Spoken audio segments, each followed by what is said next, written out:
Billy Liar by Keith Waterhouse. Chapter 3. Stradorton was littered with objects of our derision. We'd made fascist speeches from the steps of the rates office. I'd been in trouble more than once for doing our Tommy Atkins routine under the War Memorial in the town square. Sometimes we'd walk down Market Street shouting, "Apples and pound a pairs," to confuse the costermongers with their leather jackets and their Max Pillar patter. The memorial vase to Josiah Olroyd in Shadrach's window always trickled off trouble at Tilt Mill routine, a kind of serial with Arthur taking the part of Olroyd, and I, the wayward son. As we began to walk down St. Bottle's Passage, Arthur struck up, "There's allus been an Olroyd at Olroyd's Mill, and there's allus will be. Now you come here with your college ways, and you want none of it." "But father, we must all live our lives according to our lights," I began in a high-pitched university voice. "Don't give me any of yon fancy talk," said Arthur, reflecting with suspicious accuracy the tone of the old man at breakfast. "You broke your mother's heart, lad. Do you know that?" "Father, the men, they're coming up the drive." We turned into Market Street, swinging our arms from side to side like men on a lynching spree. Arthur held up an imaginary lantern. "Oh, so it's thee, Ned Leather. You'd turn against me, would ye?" In the university voice. "Now, Leather, what's afoot?" And before Arthur could seize the part for himself, I switched accents, got into the character of Ned Leather. "Oh, so it's a young lord and master from Oxford and Cambridge, is it? I'll see about thee in a minute, impudent young pup." Arthur peaked as I was, because I got to Ned Leather dialogue for myself. Dropped the routine. We walked in silence past the pork butcher's and the dry cleaning shop stuffed with yellow pegboard notices, and turned into Moorgate. I was fairly schizophrenic state of mind. I was looking into the distance to catch a glimpse of Liz in a green suede jacket, but at the same time tensing myself ready to meet Rita, who worked in the cafe where we had our morning break.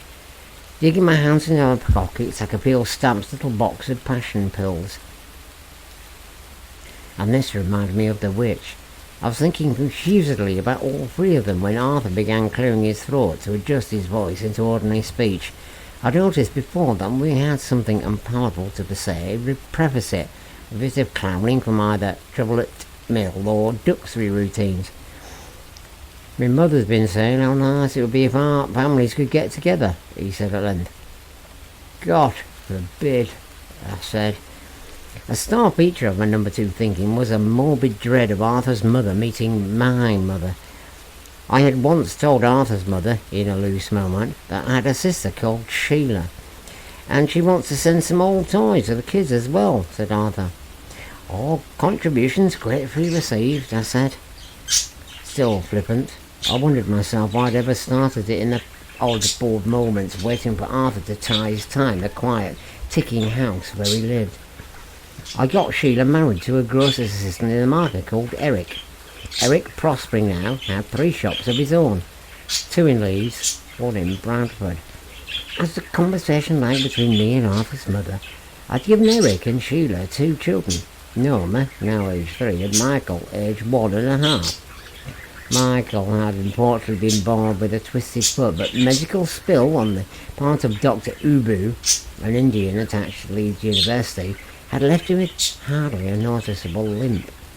Arthur had often asked me to kill my sister off and put the kids in a home, but the long drawn-out mourning and a Shadrach and Duxbury funeral were beyond me. I felt indignant that his mother should take so much interest in a family of what, after all, were total strangers to her. "Anyway, don't let your mother come anywhere near our house," I said. "I've told them she's in hospital with a broken leg." This was the truth. Not the truth that Arthur's mother was in hospital, but the truth that I, to tide me over some awkward moment, I said she was. "The trouble with you, Cocker, is you're a pathological liar," said Arthur. "Well, I've seen a psychiatrist and..." kindly leave the couch. We resumed our silence, and this one more uncomfortable than the last. I saw that we'd had 100 yards to go before the cafe, and I'd switched into the number one thinking for a brief morning bulletin. My number one mother was on. Believe this is another year in your ghastly practical jokes. The idea of a switching brought a radio into my mind. A little white portable singing among the rubber plants on the low slung shelves. I mixed the drinks before dinner. My number one mother said, "Do for God's sake turn that bloody thing off." But this brought me back to the brim-scoured face of my actual mother and her letters to housewife choice. Cornered between the gilt chest and the spectre of Arthur's mother, it was with some relief that I saw we were outside the glassy, glacial doors of the Kit Kat Cafe and its monstrous, wobbling plaster sundae. The Kit Kat was another example of Stradort moving the times, or rather dragging its wooden leg about 5 paces behind the times. The plaster sundae was all that was supposed to be left of a former tradition of throbbing urns, slop house cooking, and the thin tide of biscuit crumbs and tomato pips that was symbolic of Stradorton public catering. The Kit Kat was now a coffee bar, or thought it was. It had a cackling espresso machine, a few empty plant pots, and about half a dozen glass plates with brown sugar stuck all over them. The stippled walls, although redecorated, remained straight milk bar. A kind of Theatre Royal backcloth showing Dick Whittington and his cat hiking it across some of the more rolling dales. Where the coffee bar element really fell down, however, was in the personality of Rita, on whom I was now training the sights of my anxiety. With a shiny white overall, her mottled blonde hair and her thick red lips, she could have transmogrified the Great Northern Hotel itself into a steamy milk bar with one wipe of her tea cloth. "You know, dark satanic mills I can put up with," I said, as we climbed the wobbling stools. "But when it comes to dark satanic power stations, dark satanic housing estates, and dark satanic taffy bars, put it on the record, kid. We've heard that one before," said Arthur in a surprisingly coarse voice. The Kit Kat was full of people of the stamp variety, all making hideous puns and leaning heavily on the "I've stopped smoking, I do it every day" kind of conversation. Rita was serving chocolate penguins to a mob of cyclists at the other end of the bar. She waved, tinkling her fingers as she went through, though playing the piano, and I waved back. "Watch your pockets, fellas, see if they measure you up." This was a standard greeting from the stamp crowd for any of us from Shadrach and Duxbury's, and the reply was, "Drop dead." "Will you bury me if I do?" "Free of charge, mate." And that was the end of the responses. "No, look, seriously though, you haven't said our woman broke her leg, have you?" said Arthur. "Course I have. She'll go bloody bald, man. What if I called at your house and your woman asked after her?" "You'd have risen to the occasion," I said mockingly, heroically. "The livefulness is terrific," said Arthur, entering reluctantly into the mood of the banter.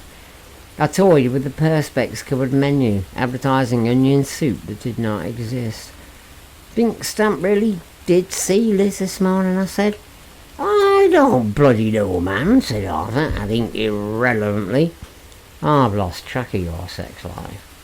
"No, I was just wondering," I said.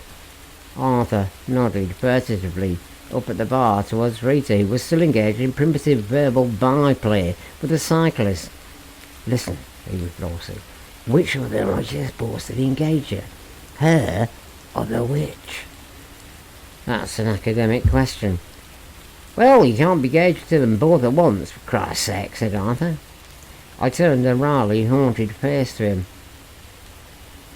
"How much have you got that says I can't?"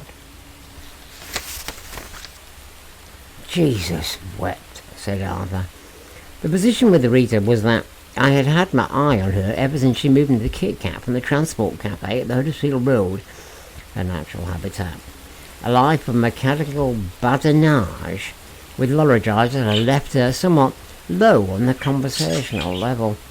But she was right good, or at least a stolid listener. The previous night, in an eloquent mood, I proposed marriage, and Rita, probably thinking it bad manners to refuse, had accepted. The only complicated thing was I was already engaged to the witch, so that Rita's status was roughly that of first reserve in the matrimonial team. "Well, which one's got the napping engagement ring?" whispered Arthur. I said, "Well, the witch had it, only I got it back. I'm supposed to be getting it just at the jeweller's. The witch's engagement ring in its little blocks, I now remember, was among the items of loot in my jacket pockets. I wondered in a fleeting panic what they would make of it all if it was knocked down by a bus by my possessions were sent home to Hillcrest." "Who's next on the list? Woodbine Lizzie?" said Arthur. "No," I said. "We can accept no further engagements." "Write that down," said Arthur. At the other end of the counter, Rita's conversation with the cyclist ended abruptly as one of them stumbled over tight boundaries of propriety. She pitched a mill-tinged masculine voice at its most raucous to call them back. "Get on home, your mother wants your boots for loaf tins." As she turned away and sauntered down the bar, running the gauntlet of standard raillery as she came to greet us. There was no doubt at all that the stamp crowd had something to whistle about. Rita was a natural every beauty contest where personality was not a factor. She'd already been Miss Stradorton, and she'd been voted the girl we would most like to crash the sound barrier with by some American airman. Arthur slumped himself ape-fashion across the bar. "Give me 2 coffees, ham on rice, sliced blueberry pie," he drawled, a snatch from the 2 Yanks in the drugstore routine which we were still perfecting. "Oh, looks what's crawling out of the cheese," said Rita. "Marlon Brando." "If I fire this roll, will be curtains for you, sister," said Arthur out of the side of his mouth. "Yeah, 'cause it's a curtain rod. Tell us so we don't know." "Well, come on, love, pour us a coffee," I said, speaking for the first time. "You're off your knees," said Rita without rancour, strolling up to the espresso machine. So far there'd been no sign from anybody, her, me, or anybody else, that we were engaged to be married. Someone out of the stamp crowd, preparing to leave, called out, "Coming to the audience tonight, Rita, back row, eh?" Without turning round, she called back, "They won't let you in, it's an air picture." Everybody I knew spoke in cliches, but Rita spoke as though she'd got her words out of a slot machine, whole sentences ready-packed in disposable tinfoil wrapper. There was little meaning left in anything she actually said. A few rough phrases had been so worn through constant use that she now relied on words, but on voice itself and the modulation of the animal sounds it produced to express a few thick slabs of meaning of which she was capable. In moments of tenderness, in certain gruffness, like woodbine smoke, would curl into her throat. But she had long ago forgotten and probably never knew the vocabulary of human kindness.